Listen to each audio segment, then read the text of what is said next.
When Samuel grew old, he appointed his sons as Israel's leaders. The name of his firstborn was Joel, and the name of his second was Abijah, and they served at Beersheba. But his sons did not follow his ways. They turned aside after dishonest gain and accepted bribes and perverted justice. So all the elders of Israel gathered together and came to Samuel at Ramah. They said to him, "You are old, and your sons do not follow your ways. Now appoint a king to lead us, such as all the other nations have." But when they said, "Give us a king to lead us," this displeased Samuel. So he prayed to the Lord, and the Lord told him, "Listen to all that the people are saying to you.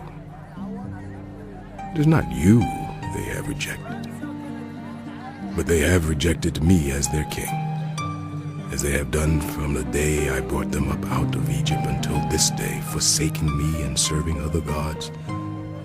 So they are doing to you. Now, listen to them, but warn them solemnly, and let them know what the king who will reign over them will claim as his rights." Samuel told all the words of the Lord to the people who were asking him for a king. He said, "This is what the king who will reign over you will claim as his rights. He will take your sons and make them serve with his chariots and horses, and they will run in front of his chariots. Some he will assign to be commanders of thousands and commanders of 50s, and others to plow his ground and reap his harvest, and still others to make weapons of war and equipment for his chariots. He will take your daughters to be perfumers and cooks and bakers. He will take the best of your fields and vineyards and olive groves and give them to his attendants. He will take 1/10 of your grain and of your vintage and give it to his officials and attendants. Your male and female servants and the best of your cattle and donkeys he will take for his own use. He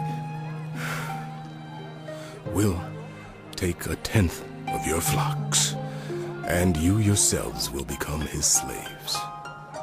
When that day comes, you will cry out for relief from the king you have chosen. But the Lord will not answer you in that day." But the people refused to listen to Samuel. "No, They said, we want a king over us. Then we will be like all the other nations, with a king to lead us and to go out before us and fight our battles." When Samuel heard all that the people said, he repeated it before the Lord. The Lord answered, "Listen to them and give them a king." Then Samuel said to the Israelites, "Everyone, go back to your own town."